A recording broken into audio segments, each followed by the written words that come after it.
దేవుడిచ్చిన ఈ అవకాశాన్ని బట్టి ఈ వారం అంతా కూడా ఆయన రెక్కల నీడలో భద్రపరిచి మనల్ని మాత్రమే దేవుని సన్నిధానంలో కూర్చునే గొప్ప ఆధిక్యతనిచ్చిన ఆ దేవుని నామానికి మహిమ కలుగునుగాక. కూడి వచ్చిన మీ అందరికీ కూడా నా హృదయపూర్వకమైన వందనాలు తెలియజేస్తూ, ఈరోజు ఈ మధ్య కాలంలో మనము సోషల్ మీడియా చూస్తున్నప్పుడు, మా చిన్నప్పుడైతేనండి, నా చిన్నప్పుడు నాకు ఒక తెలిసి వివాహం అయ్యేంత వరకు కూడా ఎవరు చంపుకోవడం అనేది నేను అసలు వినకుండా పెరిగానన్నమాట.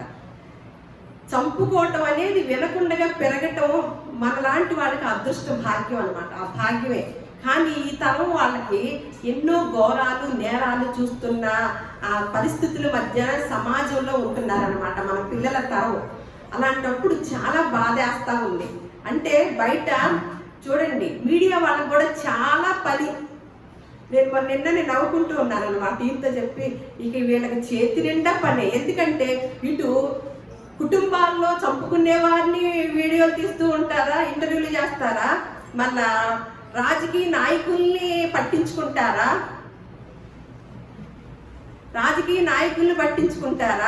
లేదు బయట సినీ ఫీల్డ్ వాళ్ళని పట్టించుకుంటారా, టీవీ సీరియల్ వాళ్ళని పట్టించుకుంటారా, ఇక ఏ రంగం అంటే చెప్పగలను, అన్ని రంగాల వారు కూడా ఘోరమైన పరిస్థితుల్లో ఉంటున్నారనమాట. మరి చంపుకోవటం ఎలా అంటే, తల్లి కూతురు చంపుతుంది, కూతురు తల్లిని చంపుతుంది, భర్త భార్యను చంపేస్తున్నారు, భార్య ఉన్న కొంతమంది మగవాళ్ళు అందరూ కలిసి ఈ మధ్యకాలంలో భార్యలే చంపేస్తున్నారు. కాబట్టి భార్యలు ఆడవాళ్ళకైతే అన్ని చట్టాలు వచ్చినాయి, మరి మా పురుషులకు కూడా కొన్ని చట్టాలని మీరు కేటాయించాలి, మేమేమైపోవాలి అని పురుషులు మాట్లాడుతున్నారనమాట. చూడండి, సున్నితమైన స్వభావము, బలహీనమైన ఘటము అని ఎంచిన దేవుడు ఈ స్త్రీ ఏం చేస్తుందంటే అంత ఘోరమైన పనులు చేస్తుంది. ఎందుకని? సమాజంలో శరీరం ఏది నిండి ఉంటుందో అదే బయటికి వచ్చేస్తుంది అనమాట. అదే మనం ఇక్కడ ఏం చేస్తున్నాము, శరీరం నిండా ఏమి నింపుకొని వెళుతున్నాము, దేవుని యొక్క మాటలు. కానీ బయట ప్రపంచంలో ఏమి నింపుకుంటున్నారు, అవే బయటకు వస్తున్నాయి అన్నమాట. అలా మళ్ళీ రాజకీయ నాయకులు చూస్తే చూడండి, ఏం మాట్లాడుకుంటారో తెలియదు. అనుకోకుండా మరి అచ్యుతరావు గారు నేను ఒకే ఆలోచన కలిగి చెప్పడానికి ఈరోజు మేము సిద్ధమై వచ్చాము. అయితే నిన్నటి దినాన్ని మరి చూసినప్పుడు ఆడవాళ్ళు పిల్లలు జెండాలు పట్టుకొని అరిచేస్తున్నారు, పోట్లాడుతున్నారు, ఏం మాట్లాడుతున్నారో వాళ్ళకే తెలియదు. కానీ రాజకీయ నాయకులు వాళ్ళు ఇటు పార్టీ రెండు పార్టీలు వాళ్ళు చక్కగా ఆఫీసులో కూర్చొని మైకుల ముందు చక్కగా తిట్టుకుంటూ ఉంటారు. మధ్యలో ఎవరికి ఇబ్బందో తెలుసండి, చిన్న చిన్న కార్యకర్తలకు అనమాట. అది కూడా పెద్ద గొప్ప ఇంటికి స్త్రీలు బయటికి రాదు. ఎవరు వస్తారంటే వీళ్ళకి అసలు రోషం రాదు, ఏమీ తెలియదు. కానీ ఈ పార్టీ వాళ్ళు రమ్మంటారు, ఆ జెండా పట్టుకొని ఏ మాటలు మాట్లాడాలంటే అంటే అవి చెప్పేస్తారనమాట. ఏదో మరి ఏదైనా కూలి ఇస్తారో మరి ఏం చేస్తారో తెలియదు. అలా చెప్పేసి ఎవరు అన్యాయం అయిపోతున్నారండి. కొంతమంది కార్యకర్తలు ఆత్మహత్య చేసుకుంటున్నారు. లేదు, ఆ కార్యకర్తలు ఎప్పుడైతే నోటి దురదతో మాట్లాడుతున్నారో వాళ్ళని హత్య చేయటం జరుగుతుంది. అంటే ఎవరు నష్టపోతున్నారు? పెద్దలు నష్టపోవటంలా, అసలైన వాళ్ళు చక్కగా రూముల్లో కూర్చొని చక్కగా దర్జాగా ఏ రాజకీయవేత్త వచ్చినప్పటికీ, ఎవరిని మనం గెలిపించినప్పటికీ వారు చక్కగా సంపాదించుకొని ఈ 5 సంవత్సరాలు కూడా వారి కొన్ని తరాల వరకు సంపాదించుకొని వారి పనిని ముగించుకొని పక్కకి వెళ్ళిపోతున్నారనమాట. ఎవరైనా ప్రజలకి మేలు చేసేవారు ఉన్నారా అంటే రాజకీయ నాయకులు లేరు. కుటుంబ వ్యవస్థను చూస్తే కుటుంబాల్లో ఎవరిని నమ్మాలో ఎవరిని నమ్మకూడదో అలాంటి పరిస్థితుల్లో మనం ఉన్నాం. చిన్న పిల్లల దగ్గర వృద్ధులు లేరు, ఎవరిని చంపుతున్నారు. తల్లిని నమ్మలేము, చెల్లిని నమ్మలేము, తమ్ముడిని నమ్మలేము, పని మనుషుల్ని నమ్మలేము. ఎవరిని నమ్మాలో తెలియని సమాజంలో మనం ఉంటున్నాం. ఏం జరుగుతుంది అని అంటే, సరే సినీ రంగాన్ని చూస్తే సినీ రంగంలో వాళ్ళు కోటి విద్యలు కూటి కొరకే అన్నట్లు ఆ కోటి విద్యల్లో ఉన్న విద్య ఏంటంటే మొహానికి రంగేసుకొని మనకి వినోదాన్ని అందిస్తూ వాళ్ళు సంపాదించుకుంటారు. వాళ్ళు అలాంటి వారిని కొంతమంది ఏమి జ్ఞానం కలిగి ఉన్నారు అనేది నాకు ఎంత ప్రశ్నగా ఉందన్నమాట.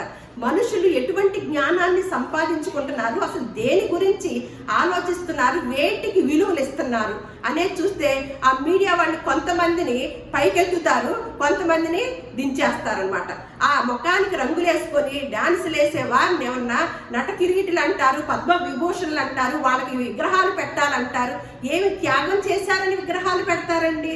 చూడండి బయట అంటే నీతి న్యాయాలకి అసలు స్థానం లేకుండా నీతులే బూతులయ్యే రోజుల్లో ఉన్నామన్నమాట. ఎవరిని విగ్రహాలు పెట్టాలో, ఎవరు ఏం త్యాగం చేశారు, ఈ సినిమా యాక్టర్లు ఉంటారు, ఎవరు మనం ఏమైనా ఉపయోగపడతామా? ఏదైనా కొత్త సినిమా రిలీజ్ అయితే పాపం రాజకీయ నాయకుల కార్యకర్తలు ఎలా బలైపోతున్నారో, సినిమాలు ఎవరైతే కొత్త సినిమాలు రిలీజ్ అయినప్పుడు చూడడానికి వెళ్ళిన వాళ్ళు, అలాగే వాళ్ళకి ఆ హీరోలు పుట్టినరోజు జరిగినప్పుడు వాళ్ళ ఫ్లెక్సీలు కట్టే వాళ్ళు, వీళ్ళందరూ బలైపోతున్నారు. వాళ్ళ యొక్క సొమ్ముని నష్టపరుచుకుంటున్నారు అనమాట.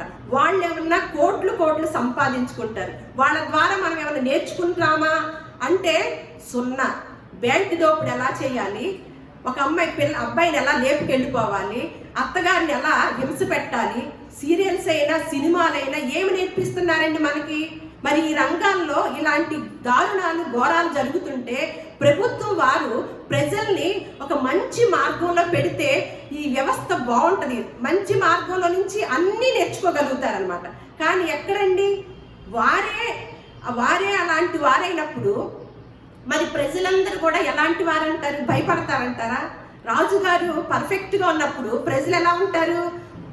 భయపడుతూ ఉంటారనమాట. శిక్ష విధించుతారు, ఈ పని చేయకూడదు, ఈ రూల్స్ని మేము అధిగమించకూడదు అనే ఒక కట్టుబాటు అనేది ఉంటుంది అనమాట.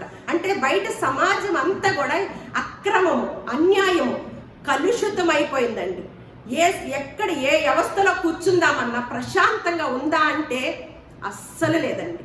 కానీ ప్రశాంతంగా ఎక్కడ కూర్చుందామంటే ఒక దేవుని సన్నిధి కనపడింది. మనకి దేవుని సన్నిధానంలో ఏ కల్మషం లేదు కదా, ఏమీ ఉండదు, దేవుడు మాట్లాడితే మనం విందాము అనే మనసు కలిగి దేవుని సన్నిధికి వెళితే అక్కడ కూడా కలుషితం చేశారండి. అది చాలా బాధాకరం అనమాట. బయట సమాజాన్ని మనం ఏమి ఉద్ధరించలేము, ఏమి మార్చలేము. కానీ క్రైస్తవ సమాజాన్ని వారిని మనం పరిగణలోకి తీసుకుంటే దేవుని సన్నిధికి మాత్రమే మనకి గొప్ప ప్రశాంతత దొరికిద్ది, ఒక క్రమం దొరికిద్ది అని అంటే ఆ దేవుని సన్నిధిని కూడా అక్రమం చేశారు, కలుషితం చేశారండి. దేవుణ్ణి మనం ఏమి అడగాలో, దేవుని సన్నిధికి మనం ఎందుకు వస్తున్నామో తెలియని పరిస్థితుల్లో మన లోకంలో ఉన్న వాటిని అన్నిటినీ ఎక్కడికి తీసుకొస్తున్నారండి? ఆ గందరగోళాన్ని అంతటిని సమాజంలోకి, దేవుని సమాజంలోకి కూడా తీసుకొచ్చి ఇది కలుషితం చేశారండి. అందుకే నేను ఒక వీడియో చూపించేసి మీకు మనం వాక్యంలోకి వెళదాము. ఎందుకంటే కొన్ని జాగ్రత్తలు మనం తెలుసుకొని ఉండాలండి. కంపల్సరిగా జాగ్రత్తలు తెలుసుకుంటే ఎవరైతే వాక్యం తెలుసుకొని ఉంటారో వారు ఏం జరిగిందంటే ఎవరు అబద్ధ బోధ చేస్తున్నారో వాళ్ళని వెంటనే గుర్తించి వారి యొక్క మాటల్ని తీసుకోవాలన్నమాట. ఎందుకంటే లేఖనములు యందే నిత్య జీవం ఉంది.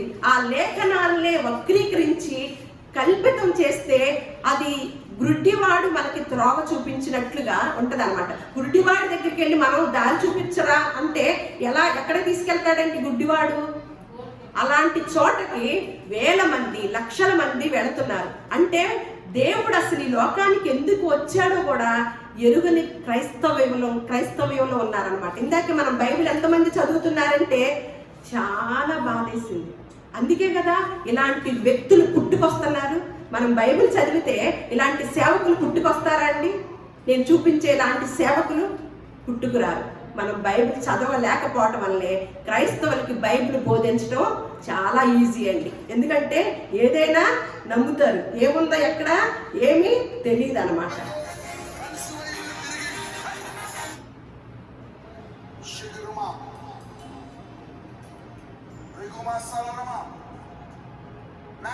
కావాల్సిన వారు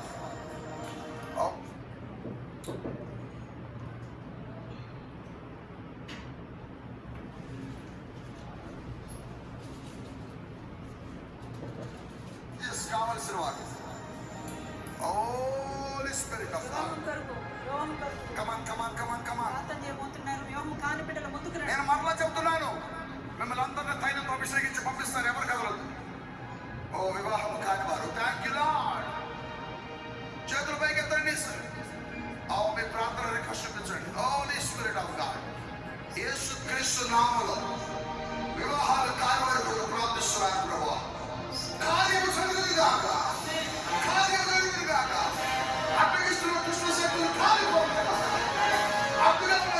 శాపం చీకటి కాలిపోగా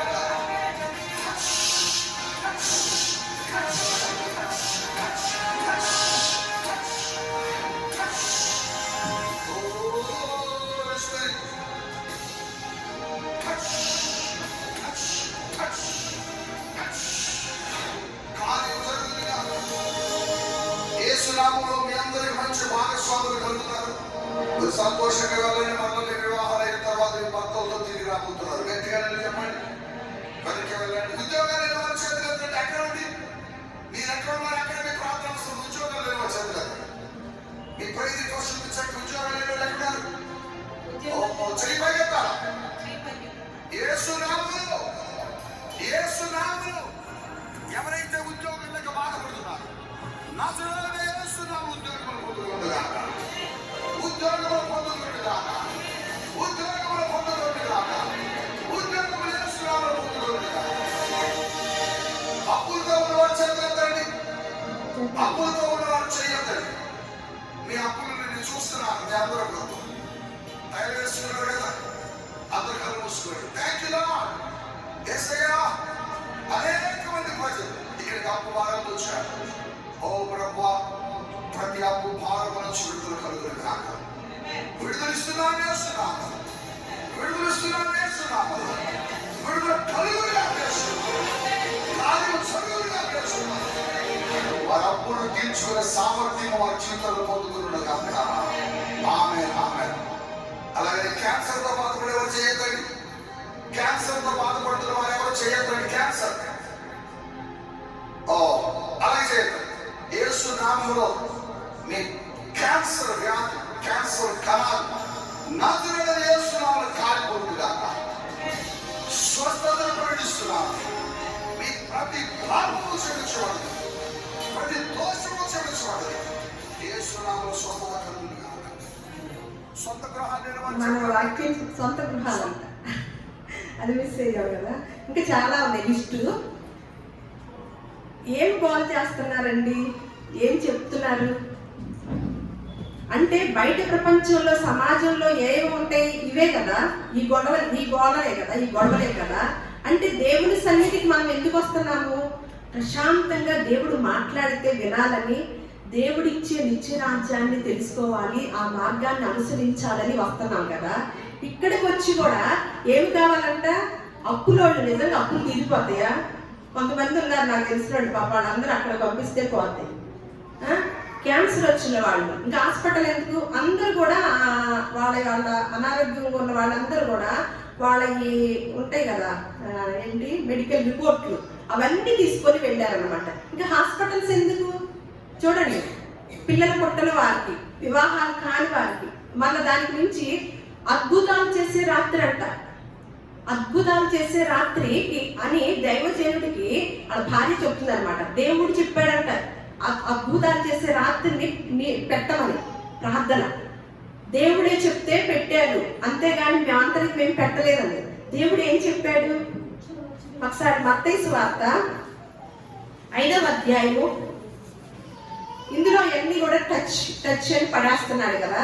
మన చివరి వరకు కూడా ఈ అబద్ధ బోధకులు ఎంతమంది అయితే అబద్ధ ప్రవచనాలు ఇలా చెప్పే వాటన్నిటిని గురించి మనం బైబిల్ గ్రంథంలో సమాధానం చూసుకుందాము. మత్తయి సువార్త 5వ అధ్యాయం 1 నుంచి 3 వచనాలు నేను చదువుతున్నాను.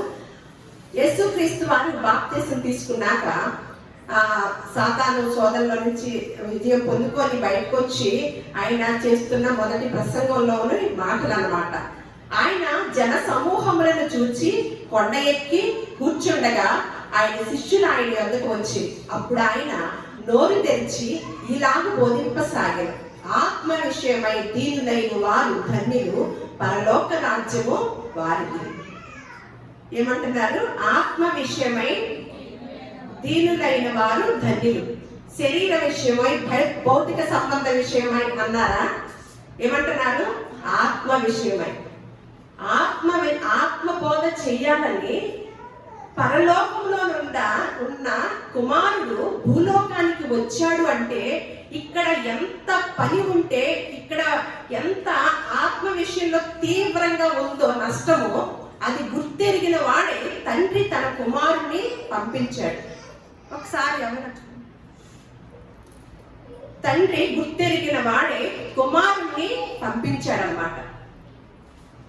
మీకు అర్థం అవ్వాలంటే ఆయన పంపించిన విధానం, మన ప్రాంతాల్లో ఒక పెద్ద విపత్తు జరిగిందండి.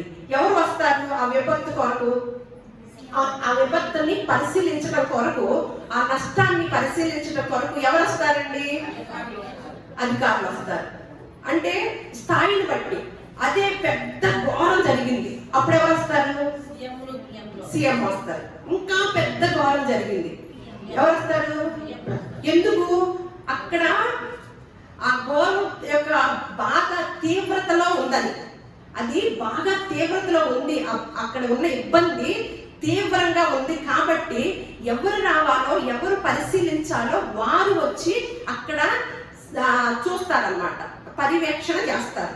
అంటే భూలోకంలో ఆత్మ విషయంలో తీవ్రమైన నష్టంలో మనం ఉన్నాం కాబట్టి ఎంతో ఘోర పరిస్థితిలో ఉంటేనే పరలోకము నుండి భూలోకానికి తన కుమారుడి దైవ కుమారుడే భూలోకానికి వచ్చాడు అంటే, అక్కడ నివాసం చేయాల్సిన దైవ కుమారుడు భూలోకానికి వచ్చాడంటే ఆత్మ విషయంలో తీవ్ర నష్టం జరుగుతుందని ఎరిగిన వాడే తండ్రి భూలోకానికి తన కుమారుడిని పంపించాడు. మనం ఏమనుకుంటున్నాము? ఏమి కావాలనుకుంటున్నాము? మరి శరీర విషయం గురించి ఏం చెప్పటలేదు యేసుక్రీస్తు వారు. ఏమంటున్నారు? ఆత్మ విషయమై దీనులైన వారు ధన్యులు, పరలోక రాజ్యము వారిది. అంటే మనల్ని ఏం సిద్ధం చేయడానికి దైవ కుమారుడు రావాల్సి వచ్చింది? ఆత్మను సిద్ధం చేయటానికి, ఆత్మ బోధ చేయటానికి దైవ కుమారుడు. అంటే ఈ ఆత్మ విషయంలో తీవ్ర నష్టం జరుగుతుంది. తీవ్ర నష్టం జరుగుతుంటే అది ఒక దైవ కుమారుడు మాత్రమే సరి చేయగలిగిన వాడు, దాన్ని మాత్రమే ఆయన పర్యవేక్షణలోనే చేయగలిగిన వాడు అనమాట. అందుకు యేసుక్రీస్తు వారు వస్తే పౌలు గారు గలతీ సంఘానికి రాస్తూ ఎందుకు ఆత్మ విషయమై దీనులైన వారు ధన్యులని యేసుక్రీస్తు వారు చెప్పారో పౌలు గారు కూడా ఒక మాట చెప్తున్నాడు ఆత్మ గురించి, శరీరం గురించి. గలతీలకు రాసిన పత్రిక 5వ అధ్యాయం 16వ వచనంలో, నేను చెప్పినదేమనగా ఆత్మానుసారంగా నడుచుకొనుడి, అప్పుడు మీరు శరీరేచ్ఛను నెరవేర్చరు. శరీరము ఆత్మకును, ఆత్మ శరీరముకును విరోధముగా అపేక్షించును. ఇవి ఒకదానికొకటి వ్యతిరేకముగా ఉన్నవి కనుక మీరేమి చేయనిచ్చింతురో వాటిని చేయకుందరు. ఎందుకు రావాల్సి వచ్చిందండి? ఇంకా కొంచెం వివరణిస్తున్నాడు అనమాట. అంటే శరీరంకు ఆత్మకి ఏంటంటే ఘర్షణ జరుగుతుంది. ఏమంటున్నాడు? నేను చెప్పున్నదేమనగా మీరు ఎలా నడుచుకోవాలంటున్నాడు? ఆత్మానుసారంగానే నడుచుకోండి, శరీరానుసారంగా నడుచుకోమంటలా. ఏమంటున్నాడు? ఆత్మానుసారంగా నడుచుకోండి, అప్పుడు ఏం చేస్తామంట? శరీర ఇచ్చలను నెరవేర్చరంట. అంటే ఇప్పుడు ఏమి నెరవేరుస్తున్నారండి? బయట ప్రపంచం, సమాజం చూస్తే శరీర ఇచ్చలనే, శరీర కోరికలనే శరీరం కంట్రోల్లో ఉంచుకోవటం రావటంలా. అందుకని ఏమవుతుంది? అందుకని ప్రాకారాన్ని అంతటిని, పట్టణాన్ని అంతటిని కూడా కంట్రోల్ చేయగలిగిన దానికన్నా కూడా తన మనసుని కంట్రోల్ చేసుకున్నవాడు ధన్యుడని మనకి ప్రసంగి గారు మాట్లాడుతున్నాడు, మన సామెతల్లో మాట్లాడుతున్నారు సొలొమోను గారు. అంటే దేశాన్ని అంతటినీ మనం కంట్రోల్లో ఉంచగలుగుతున్నామేమో అని అనుకుంటాం, కానీ అంతటి అక్కర్లేదు. మన శరీరాన్ని మాత్రమే కంట్రోల్ కనుక చేసుకోగలిగితే ఏం పనులు జరగవండి, అక్కడ చెడ్డ కార్యములు జరగవన్నమాట. అందుకని ఆత్మ జ్ఞానాన్ని పొందుకున్న పౌలు గారు గలతీ సంఘానికి రాస్తూ ఇదిగో నేను చెప్పున్నది ఏమనగా మీరు ఆత్మానుసారంగా నడుచుకోండి, ఎందుకంటే అప్పుడు మీ శరీర ఇచ్చను నెరవేర్చరు. ఎందుకంటే శరీరమునకు ఆత్మకు శరీరముకు విరోధముగా, అంటే ఈ రెండింటికి విరోధం ఉందంటండి. ఇందాక మాట్లాడుకున్నాం చాలా విషయాలు అనుకోకుండా కనెక్ట్ అయ్యమాట. అంటే ఆత్మకి సరే, ఆత్మ ఏం చేస్తుంది? ఈ రోజు ప్రార్థనకి వెళ్ళాలి, దేవుని సన్నిధికి వెళ్ళాలి. శరీరం ఏం చేస్తుంది? ఏమక్కర్లా, రెస్ట్ లేదు కదా, పడుకో. ఏమైంది? ఒక్క రోజు వెళ్ళకపోతే ఏమవుతుంది? రెండు ఆత్మ ఎక్కడ తీసుకెళ్తుంది? మనల్ని నిత్యరాజ్యానికి తీసుకెళ్తుంది. శరీరం ఎక్కడ తీసుకెళ్తుంది? అట్లా మనం ఎన్ని మార్లు శరీరానికి లోబడి ఉన్నామండి? ఒక్కసారి ఆలోచించండి. అంటే ఆత్మ జ్ఞానాన్ని బోధిస్తున్నాడు. బయట ప్రపంచంలో అన్ని రకాల బోధలు మనకు వస్తాయండి. మనకి మెలకువలు నేర్పుతారు, తెలివితేటలు నేర్పుతారు. అసలు మనకి తెలియని విషయం అంటూ అసలు లేదనమాట బయట ప్రపంచంలో. కానీ ఆత్మ జ్ఞానాన్ని, అసలైన విషయాన్ని, కొంతమంది ఉంటాం, ఒక చీర కొనాలన్నా ఎంత ఆలోచిస్తామండి. ఒక స్థలం కొనాలంటే ఎంతమందిని పర్యవేక్షణ తీసుకుంటామండి, ఎంతమంది ఆలోచనల్ని, సలహాలు తీసుకొని. మరి ఒక దేవుడు నమ్మే విషయంలో, దేవుని మాటలని పఠించుకునే విషయంలో ఎవరు నిజమైన దేవుడు, ఎవరు మనల్ని ఈ యొక్క నరకం నుంచి మనల్ని స్వర్గానికి తీసుకెళ్లేవారు అనేది, అసలు దేవుడు అనేవాడు ఇందాక అన్నారు కదా, చాక్లెట్ కంపెనీయే ఉందనుకోండి, మనం ఏమడుగుతున్నాము? కంపెనీకే మనం వారసులు. కానీ ఏమడుగుతున్నాము? తక్కువైపోతున్నాం అన్నమాట. చాక్లెట్ని అడిగేసి మనలో మనము చిన్న చేసుకుంటున్నాం. కానీ మన దేవుడు ఏమిటి? సర్వ సృష్టికర్త, దీనంతటిని సృజించిన దేవుడు. మనకు ముందుగా, మనం అడగక ముందే ఆయన మన కోసం ఏర్పాటు చేసిన తండ్రి అయి ఉన్నప్పుడు మనం ఏది అడిగినా ఎవరంటారా? ఇంత చిన్నది అడుగుతామా? ఇందాక ఏం చదువుతున్నారు? టచ్. ఎక్కడ పెట్టారు? బైబిల్ గ్రంథంలో టచ్ ఉందా? తోసేయటం ఉందా? తోసేయటమేనా? వచ్చిన దేవుని సన్నిధికి వచ్చిన వాళ్ళు పడిపోతారా? ఒకసారి చూడండి, హిజ్కియా గ్రంథము 2వ అధ్యాయం 1వ వచనము. నరపుత్రుడా, నీవు చక్కగా నిలవబడుము, నేను నీతో మాట్లాడవలెను అని ఆయన నాతో మాట్లాడినప్పుడు ఆత్మ నాలోనికి వచ్చి నన్ను నిలువబెట్టెను. అప్పుడు నాతో మాట్లాడిన స్వరము వింటిని. ఏమంటుంది ఆత్మ? దేవుని సన్నిధికి వచ్చిన వారిని పడగొడుతుందా? ఏమంటున్నాడు? నరపుత్రుడా, నువ్వు స్టడీగా నిలువు, నువ్వు చక్కగా నిలువు, ఎందుకంటే నేను నీతో మాట్లాడాలనుకుంటున్నాను అని చెప్తుందన్నమాట. వీళ్ళేం చేస్తున్నారు? వచ్చిన వారినందరినీ యేసుక్రీస్తు వారేమన్నా ఆత్మబోధ చేసి, ఆత్మ విషయమై దీనులైన వారు ధన్యులు, పరలోక రాజ్యము వారిదని చెప్తుంటే, ఇదిగో మీకు ఉద్యోగం లేదా, అప్పులు లేవా, అప్పులు ఉన్నాయా, ఉద్యోగాలు లేవా, మీకు పిల్లలు లేరా, వచ్చే నాటికి భర్తలతో వస్తారు, పిల్లలతో వస్తారంట. రేపేమి సంభవించిందో మనకు తెలుస్తుందా? రేపేం జరిగిందో తెలుస్తుందా? అద్భుతాలు చేసే రాత్రి అంట. ఏం అద్భుతాలు కావాలంటే మనకి?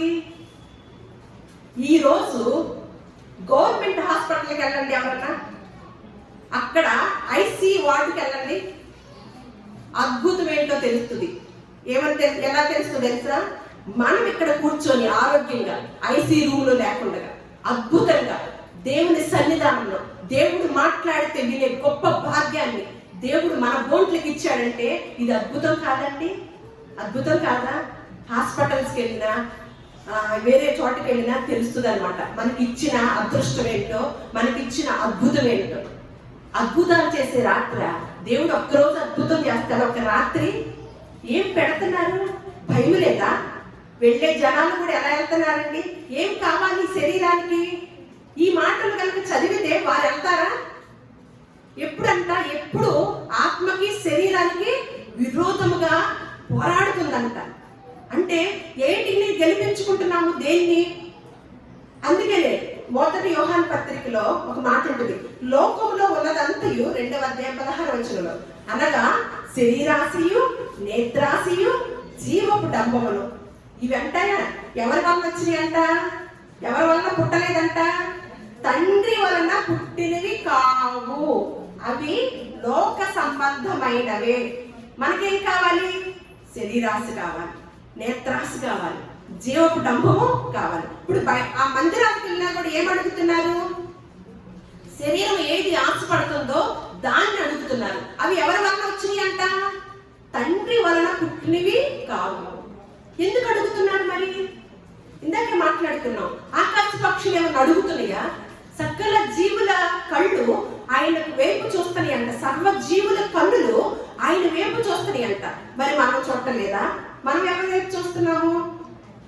మళ్ళా 1 యోహాను పత్రిక 2:20లో కూడా, అయితే మీరు పరిశుద్ధుని వలన, మళ్ళీ ఏమంటున్నాడంటే అక్కడ తైలాభిషేకం అంట.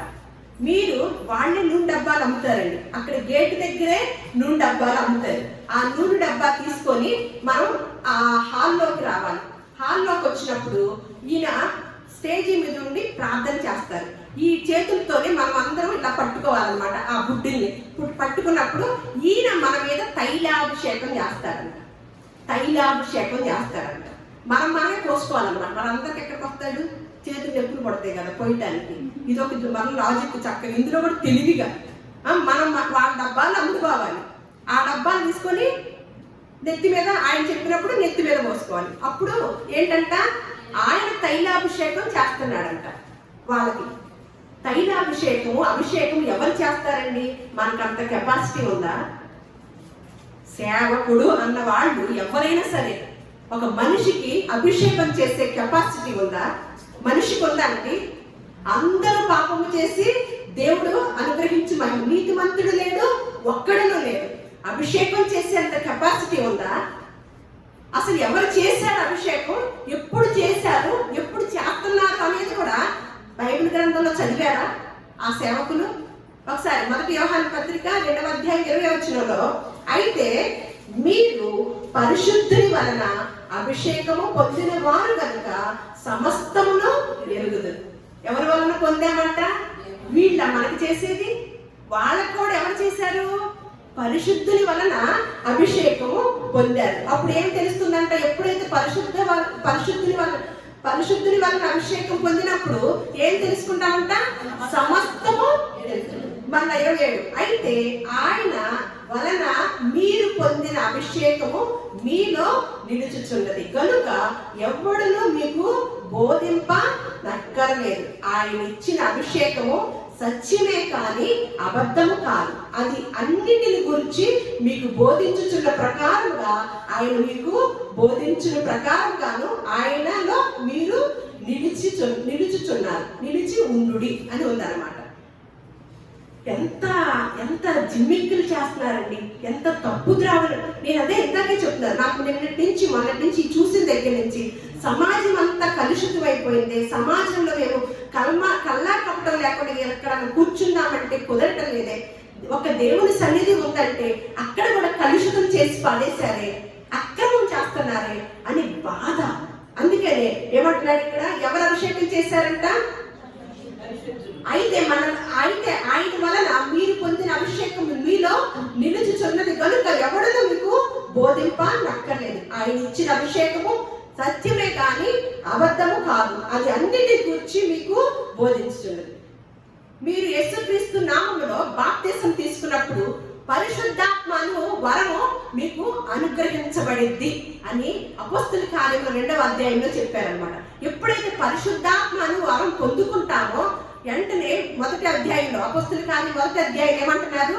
మీరు యోదయ దేశంలోను సమరయ దేశంలోను గలిలయలోను భూమి గంతముల వరకు కూడా నాకు సాక్షులై ఉంటారు. గంతులేస్తారల్లా. ఏమంటున్నాడు? మీరు పరిశుద్ధాత్మ శక్తి పొందినప్పుడు మీరేం చేస్తారంట? ఆయన మాటల్ని ధైర్యంగా ప్రకటిస్తారంట. ఇది ఎవరికి లేదో పరిశుద్ధాత్మ, ఈ ఆత్మ ఎవరికి లేదో పొందుకోండి తర్వాత కాలంలో. గంతులేయటం కాదు, ఎగరటం కాదు. అందుకని ఇక్కడ ఒక మాట ఉంటుంది. 1 పేతురు 2వ అధ్యాయము 11వ వచనం ఒకసారి చూద్దాము. 1 పేతురు 2వ అధ్యాయం 11వ వచనం. ఇప్పుడే చదువుకున్నాం కదా. ప్రియులారా, మీరు పరదేశులను యాత్రికులనై ఉన్నారు కనుక ఆత్మకు విరోధముగా పోరాడు శరీరాశలను ఏం చేయమంటున్నాడు? విసర్జించడం అంటే ఏంటి? విసర్జించడం అంటే వదిలిపడేయడం. ఏది విసర్జిస్తావు మనకు కొన్ని తెలుసు కదా. అలా విసర్జించమంటున్నాడు. ఏంటి చూడండి, ఆత్మకు విరోధముగా ఎప్పుడు మనకి పోరాటం జరిగిద్దండి. దానికోసమే, దానిలో నుంచి జయం పొందుకోవాలనే ఆత్మ విషయమై దీనులైన వారు ధన్యులు, పరలోక రాజ్యము వారిదే. భూలోకంలో మీకు ఇళ్ళు, వాహనాలు, ఉద్యోగాలు అంటల్లా. ఏమంటున్నాడు? పరలోక రాజ్యము వారిదే అని చెప్పి ఇక్కడ ఏమంటున్నాడు? ఈ లోకంలో ఉండగా ఎలా ఉండాలంటే మనము ఈ లోకంలో ఉండప్పుడు కానీ మనం వెళ్ళిన దైవ సేవకులు ఏం చెబుతున్నారు? మీకు ఏదైనా కొదవగా ఉన్నాయా? సమృద్ధిగా. మరి ఇంక మీకు పూర్తి వీడియో వినిపించలేదు. ఒక ఆవిడ మీకు బంగారం లేదని నాకు దేవుడు తెలియజేస్తున్నాడు, మీకు బంగారం కావాలా? ఇప్పుడే మీకు మీ వారంలో మీకు బంగారపు గొలుసు వచ్చేస్తుంది. ఏం మాట్లాడుతున్నాడండి? బంగారం కావాలా? ఒక స్త్రీకి బంగారం లేదని దేవుడు చూపిస్తున్నాడంట. తర్వాత ఆ బంగారం గురించి కూడా మాట్లాడుకుందాం. ఇక్కడ ఏమంటున్నాడు? మీరు ఈ లోకంలో ఉండగా పరదేశులను యాత్రికులై ఉండాలి. ఎందుకంటే ఏమిటంట? ఆత్మకు విరోధముగా పోరాడు శరీరాశలను విసర్జించాలి. వీటితో పాటు వేలాడకూడదు, మీరు శరీరాశల్ని విసర్జించండి అని చెప్తూ మళ్ళీ 2 పేతురు 2:1 చూద్దాం. 2 పేతురు రాసిన పత్రిక 2వ అధ్యాయం 1వ వచనం. మరియు అబద్ధ ప్రవక్తలు ప్రజలలో ఉండి అటువలనే మీలోను అబద్ధ బోధకులు ఉందురు. వీరు తమ్మును కొనిన ప్రభువును కూడా విసర్జించుచు. వేటిని విసర్జించమన్నాడండి? మనం పైన చదివాం కదా. వేటిని విసర్జించమన్నాడు? ముందుగా చదువుకున్న మాట, ఆత్మకు విరోధంగా పోరాడు శరీరాశలను విసర్జించు. కానీ ఈ దొంగ పాస్టర్లు దేని చేస్తున్నారంట? అబద్ధ బోధకులు అందరూ వీరు తమ్మును కొనిన ప్రభువును కూడా, వీటిని మర్చిపోయి ప్రభువును విసర్జించుతున్నారంట. నిజమే కదా? అందుకని ఇది వివరంగా చూడండి. మీరు నాశనకరము భిన్నాభిప్రాయాలను రహస్యముగా బోధించుదురు, మరియు అనేకులు వారి పోకిరి చేష్టలను అనుసరించి నడుదురు. వీరిని బట్టి సత్య మార్గము దూషింపబడును. వారు అధిక లోపులై కల్పనా వాక్యములు చెప్పుచు మీ వలన లాభము సంపాదించు కొందరు. అంత చెప్పేశాడండి. చెప్పేసి చివరిలో వెళ్ళిపోతున్నారు అందరూ.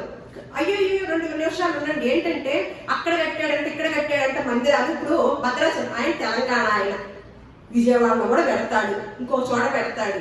భార్యాభర్తలు వచ్చేసి పెట్టేసి వెళ్ళిపోతా ఉంటారు. అన్ని ఊర్లు ఆక్రమించుకోవాలని వాళ్ళకి ఆశ అన్నమాట. ఉన్న వాళ్ళని నీకు 10 మంది వస్తున్నారో 100 మంది వస్తున్నారో సత్యమైన మార్గంలో పెట్టి వాడిని నరకానికి వెళ్ళకోకుండా పరలోకానికి తీసుకెళ్లే విధంగా పోరాడుతూ కష్టపడి వాడిని పెంచడం మానేసేసి ఏం చేస్తున్నారు? తెలంగాణలో మందిరం కడుతున్నారంట.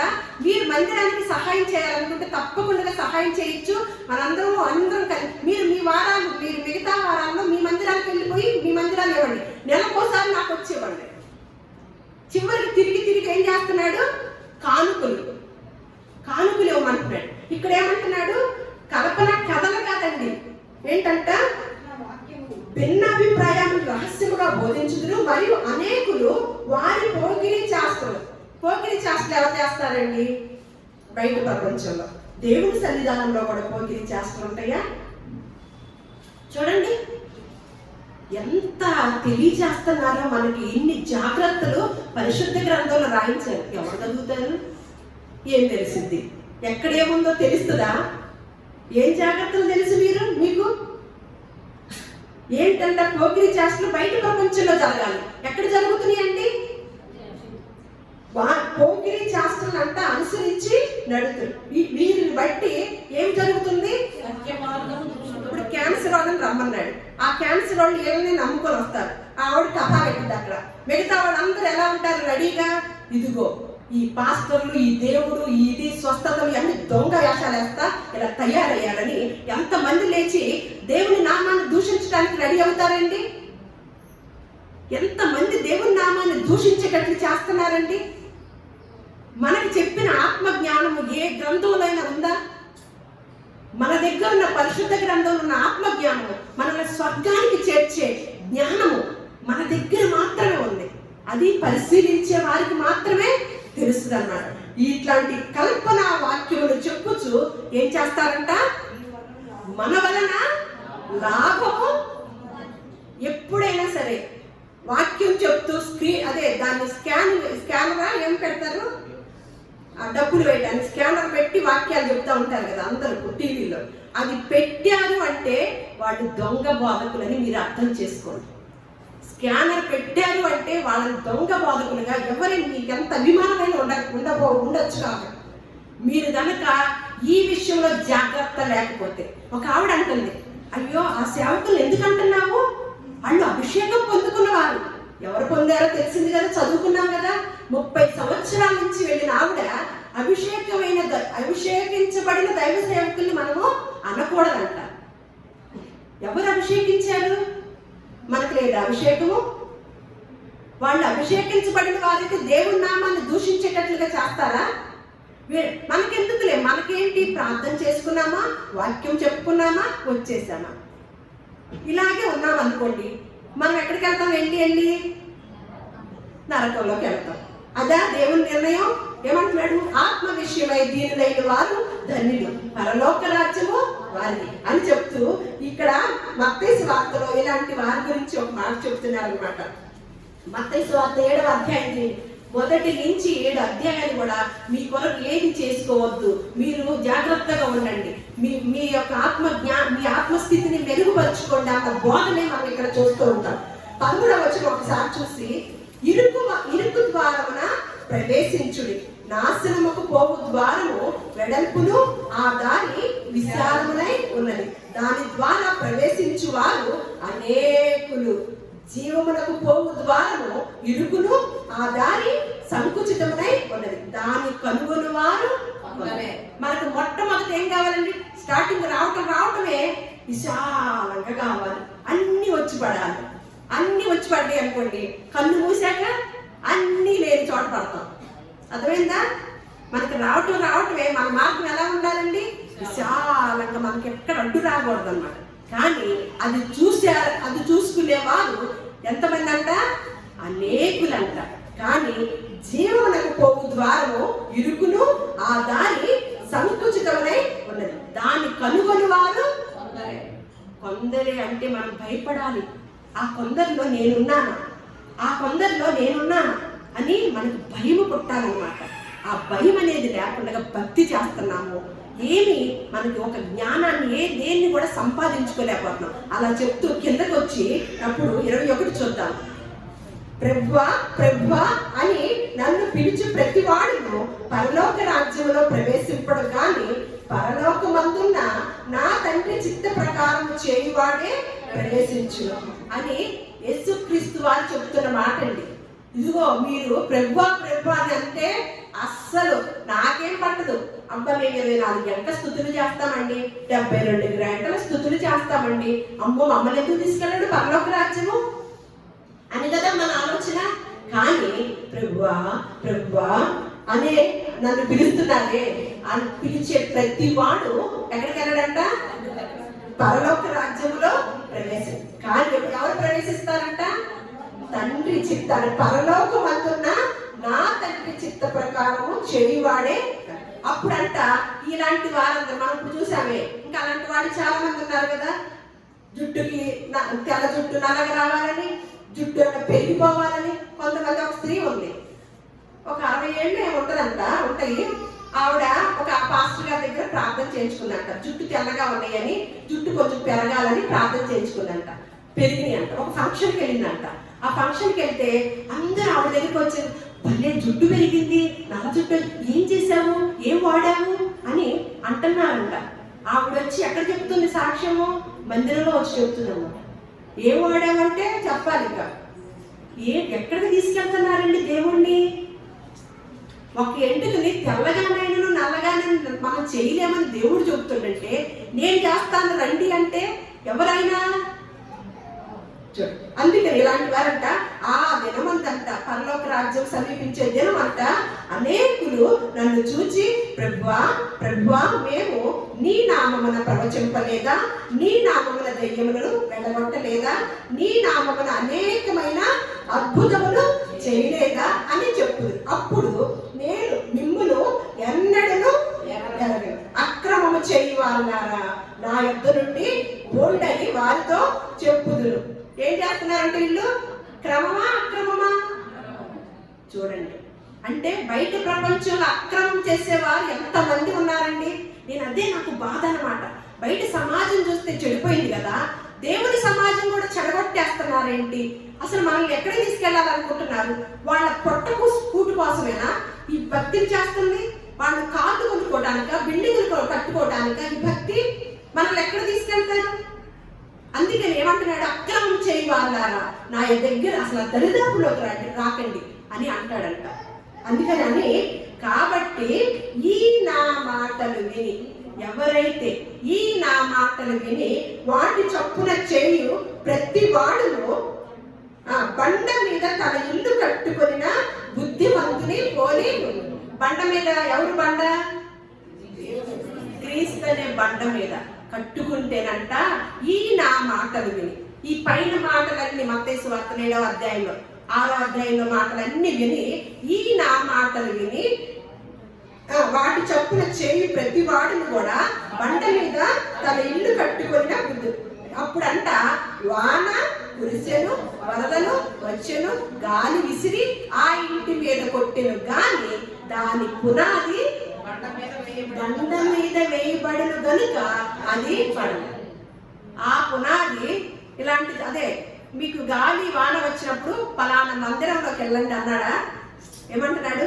ఎప్పుడైతే పునాది బండ మీద కట్టుకుంటున్నామో వాన గాలి వరదలు ఏంటయ్యి? కుటుంబాల్లో వచ్చే సమస్యలు, కుటుంబాల్లో వచ్చే ఇబ్బందులు, వాటిలో నుంచి ఆ కుటుంబం అంట, ఆ ఇల్లు అంట ఏమవుతుందంట? అది పడలేదు.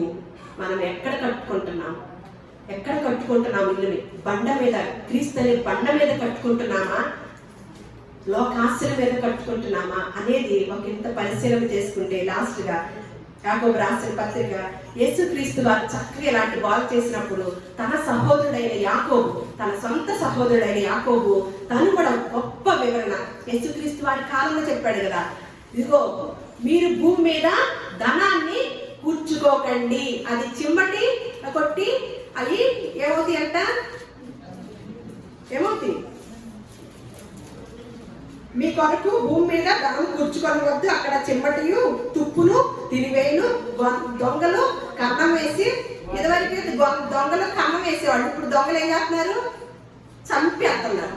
అందుకని భూమి మీద మీ కొరకు ధనమును కూర్చుకోవద్దు అని చెప్పిన యేసుక్రీస్తు వారు సహోదరుడు యాకోబు రాసిన పత్రికలో యాకోబు గారు ఏం చెప్తున్నారంటే, ఇదిగో ధనవంతులారా 5వ అధ్యాయము 1-3 మీ మీదకి వచ్చేది ఉపద్రవమును గుర్చి ప్రలాపించి ఏడుగుడి, మీ ధనము చెడిపోయిను, మీ వస్త్రములు చిమ్మటలు కొట్టిన రాయను, మీ బంగారమును మీ వెండియు తుప్పు పట్టినవి, వాటి తుప్పు మీ మీద సాక్ష్యముగా ఉండి అగ్ని వలె మీ శరీరములను తినివేయను, అంత్య దినముల యందు ధనము కూర్చుకుంటిరి.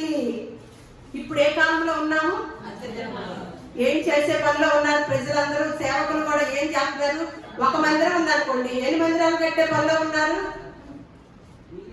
అంత్య దినములో ఏం కూర్చుకోకూడదంట. ఆ బంగారం ఏం చేస్తుందంట? తర్వాత ఆ తుప్పు ఏం చేస్తుందంట?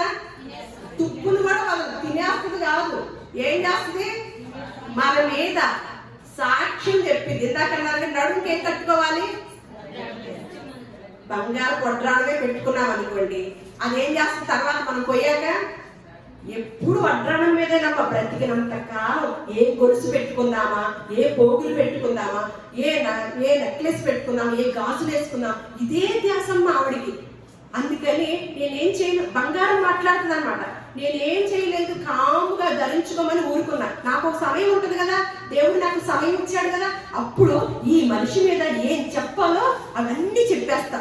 దేవుడి మీద మనసు పెట్టిందా, బంగారం మీద పెట్టిందా, డబ్బుల మీద పెట్టిందా, అవన్నీ మేము సాక్ష్యం బాగా చెప్పేస్తాం అని మనకి అంత్య దినములందు మనకి అక్కడికి వెళ్ళినప్పుడు సాక్ష్యం.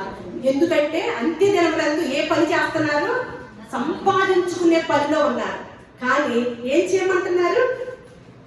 అందుకని ఇలాంటి వారితోనంట, ఇలాంటి సేవకులు ఎవరైనా మీకు తటస్థించితే వాళ్ళతో ఏం చెప్తున్నారో 2వ యోహాను పత్రిక 1వ అధ్యాయం 9వ వచనం, ఎవడైనను ఈ బోధన తేక మీ యొద్దకు వచ్చిన ఎడల వారిని మీ ఇంట చేర్చుకొనవద్దు, శుభమని వానితో చెప్పను వద్దు, శుభమని వానితో చెప్పువాడు వాని దుష్ట క్రియలలో పాలివాడయ్యాడంట.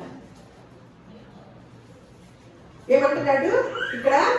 ఎవడైనా ఇప్పుడు మనమన్నీ నేర్చుకున్నాం కదా, ఇప్పుడు మనమన్నీ చెప్పుకున్నా, ఈ బోధను తేక ఎవడైనను ఈ బోధను తేక మీ వద్దకు వచ్చి ఎడల, ఇలాంటి బోధ కాకుండా మీకు శరీరానికి సంబంధించిన ఇస్తాను అని వచ్చిన ఎడల ఏం చేయొద్దంటున్నాడు? వచ్చిన ఎడల వారిని మీ ఇంట చేర్చుకోవద్దు. మీరిచ్చే కానుకలు కూడా బూడిదలో పోసిన పన్నీరైపోతుంది. ఇక్కడ చెప్పాడంటే అదే కదా, ఏంటంట వాళ్ళ దుష్ట క్రియలలో మీ వద్దకు వచ్చిన ఎడల వాటిని మీ ఇంట చేర్చుకోవద్దు. మళ్ళీ ఏం చెప్పమంటున్నాడు? చెప్పకూడదు అంటున్నాడు. శుభమని వందనాలు కూడా చెప్పకూడదు. లెక్క అయితే తెలుసా అండి, అంత దారుణమైన పరిస్థితి. అందుకని యేసుక్రీస్తు వారి బోధనలో మొదట ఏమంటున్నాడు? అబద్ధ ప్రవక్తల గురించి జాగ్రత్త పడండి. ఈ చెప్పాడా? మన కుటుంబాల అవసరతలన్నీ చెప్పాడా? ఎందుకంటే మీరు వచ్చి మనం వెళ్ళబోయే రాజ్యంలోకి వెళ్ళకుండా చేసేవారు కాబట్టి వాళ్ళని గురించి జాగ్రత్త పడండి అంటాడు. ఎక్కడ సత్యమైన వాక్యం చెప్తున్నారో అక్కడ ఎంత దూరమైనా ఉండనివ్వండి, ఖచ్చితంగా వెళ్ళండి, ఖచ్చితంగా వెళ్ళాలి. అదే అబద్ధ బోధ ఎక్కడైతే చెప్తున్నారో మన ఇంటి పక్కన చెప్పినా కూడా మనం అడుగు కూడా వేయకూడదు, శుభమని కూడా చెప్పకూడదు. ఎందుకంటే వాళ్ళు చేస్తారు కదా బ్రతికినంతకాలం దుష్ట క్రియలు, వాటిలో మనము కూడా పాలి భాగస్తులు అవుతామంట. ఇంత స్పష్టంగా ఆత్మ జ్ఞానాన్ని తెలియజేసి ఒక మార్గదర్శకుడిగా భూలోకానికి ఆత్మ ఎంత తీవ్రంగా ఉంది, ఆత్మ నష్టం ఎంత తీవ్రతలో ఉంది కాబట్టి దైవ తనయుని నేను భూలోకానికి పంపించితే ఇంకా తెలియకుండా నేత్రాశ, లోకాశ, శరీరాశ, నేత్రాశ, జీవపు డమ్మములో కొట్టుకుపోతున్నాను. ఇవి ఎవరి వలన కలిగినవో తెలుసా? నా వలన మాత్రము కావు, అవి అపవాదం వలన కలిగినవి కాబట్టి వాటిని మీరు వెంబడించొద్దు అని స్పష్టంగా తెలియజేసి ఆత్మ విషయమై దీనులైన వారు ధన్యుడు, పరలోక రాజ్యము వారిది మాత్రమే అని ప్రభువైన యేసుక్రీస్తు సెలవిచ్చిన రీతిగా ఆత్మ విషయంలో దీనత్వం కలిగి, ఆత్మ విషయంలో తీవ్రత కలిగి, ఆత్మలో వర్ధిల్లువాడు అన్ని విషయములలో వర్ధిల్లునట్లుగా లేఖనం చెప్పినట్లుగా మనము ఆత్మ విషయంలో వర్ధిల్లి అన్ని విషయాల్లో కూడా వర్ధిల్లే కుటుంబాలుగా దేవుడు మన కుటుంబాలని ఆశీర్వదించును గాక. దేవుడు మిమ్మల్ని అందరినీ కూడా దీవించును గాక.